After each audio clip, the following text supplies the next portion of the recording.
శుద్ధుడా శుద్ధుడా పరిశుద్ధ ప్రభువా. Praise the Lord. దేవుని నామానికి మహిమ కలుగును గాక. Welcome to live with God. ప్రతి ఉదయం ప్రభు పాదాల చెంత. ప్రియులరా, మీరందరూ బాగున్నారా? దేవుని యొక్క మహాకృపను బట్టి మేమందరం బాగున్నాం. మీ ప్రార్థనలు బట్టి సేవలో దేవుడు తన కృప చొప్పున వాడుకుంటూ ముందుకు నడిపిస్తున్నాడు. మీ అందరి క్షేమం కొరకు ప్రతిదినం ప్రభు యొక్క పాద సన్నిధిలో మేము ప్రార్థిస్తున్నాం. రండి, ఈ దినపు దేవుని యొక్క వాక్యాన్ని మనందరం కలిసి ధ్యానించుకుందాం. ఈ దినపు వాక్య ధ్యానం కొరకు దేవుడు మన కొరకు ఏర్పాటు చేసినటువంటి లేఖన భాగం సామెతల గ్రంథం 3వ అధ్యాయము 10వ వచనం. రండి, మనందరం కలిసి ఏకముగా ధ్యానించుకుందాం. అప్పుడు నీ కొట్లలో ధాన్యము సమృద్ధిగా నుండును. ఆమేన్. దేవుని నామానికి మహిమ కలుగును గాక. దేవుడు మాట్లాడుతున్నాడు. నీవు తినేటటువంటి నీ ఆహారము, నీ దగ్గర ఉన్నటువంటి నీ ధాన్యము నీకు సమృద్ధిగా ఉంటుంది అని దేవుడు సెలవిస్తున్నాడు.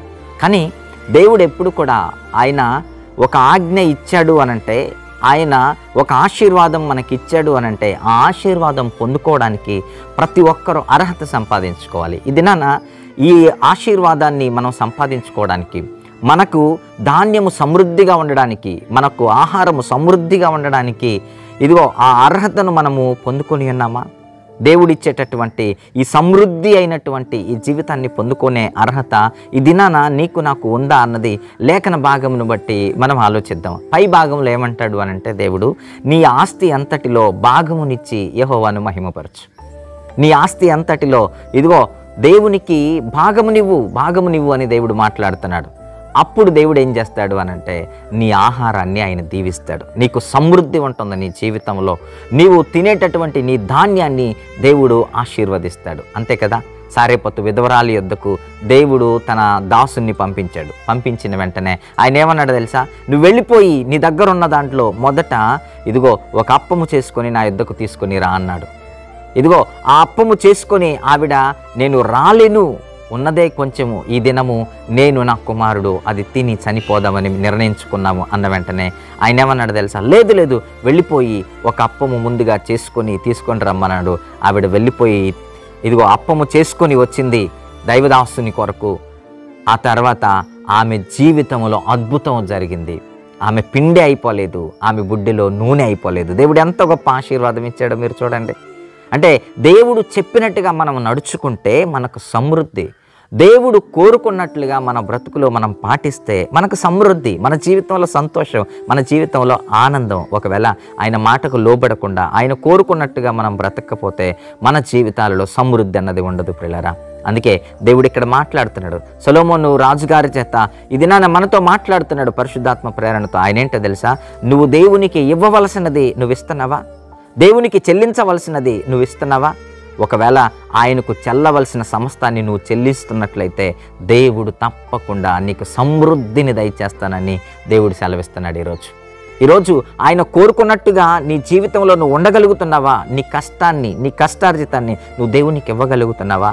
ఆయనకి ఏమి ఇవ్వాలని అనేకులు అడుగుతుంటారు. ఆయనకి ఏమి ఇవ్వాలి? ఆయనకి ఏమి ఇవ్వాలో తెలుసా? నువ్వు దేన్ని కోరుకుంటావు? ఎక్కువగా నీ సమయాన్ని కోరుకుంటావు. నీ సమయాన్ని దేవుని కొరకు నువ్వు ఇవ్వగలుగుతున్నావా?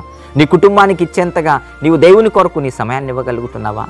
నీ ఉద్యోగం కొరకు నువ్వు ఇచ్చేంతగా దేవుని కొరకు నీ సమయాన్ని ఇవ్వగలుగుతున్నావా? నీ కష్టార్జితాన్ని నీ సంతోషం కొరకు నువ్వు ఉపయోగించుకున్నట్లుగా నువ్వు దేవుని సేవ కొరకు వాడగలుగుతున్నావా? దేవుని కొరకు నువ్వు ఇవ్వగలుగుతున్నావా? ఓసారి ఆలోచించు. చాలామంది ఈ రోజుల్లో దేవునికి ఇవ్వడంలో వెనకబడిపోతున్నారు. అందుకే సువార్త వెనకబడిపోతుంది ప్రియులారా. ఇదిగో సేవ వెనకబడిపోతుంది. మన కష్టం, మన కష్టార్జితం ఇదిగో మనవి కాదు కదా. దేవుడు ఆరోగ్యాన్ని ఇస్తున్నాడు, దేవుడు ఉద్యోగాలు ఇస్తున్నాడు, దేవుడు పనిబాటలను ఇస్తున్నాడు. మనం సంపాదించుకుంటున్నాం. ఇదిగో క్షేమంతో ముందుకు కొనసాగుతున్నాం. దేవుడిచ్చిన దానిని తిరిగి మరలా దేవునికి అప్పగిస్తే ఎంత మేలులు. దేవుడు ఎంత మంచి ఆజ్ఞ ఇస్తున్నాడు చూసారా? ఇదిగో మీ ఆస్తిలో భాగాన్ని దేవునికి ఇవ్వండి. మీకు దేవుడు మీ ధాన్యాన్ని సమృద్ధిగా చేస్తాడు. దేవునికి ఇవ్వడంలో మీరు వెనకబడిపోకండి. అది సమయము కావచ్చు, అది కష్టము కావచ్చు, అది కష్టార్జితం కావచ్చు, మీకున్న ఆరోగ్యం కావచ్చు, మీ శరీరంలో ఉన్న శక్తి కావచ్చు, బలము కాదు, సమస్తాన్ని దేవుని పనిలో వాడండి. దేవుని ఆత్మల రక్షణార్థమై మీరు వాడండి. దేవుని రాజ్యము కొరకై వాడండి. దేవుని సువార్త కొరకై మీరు వాడండి. దేవుని పరిచర్య కొరకై మీరు వాడండి ప్రియులారా.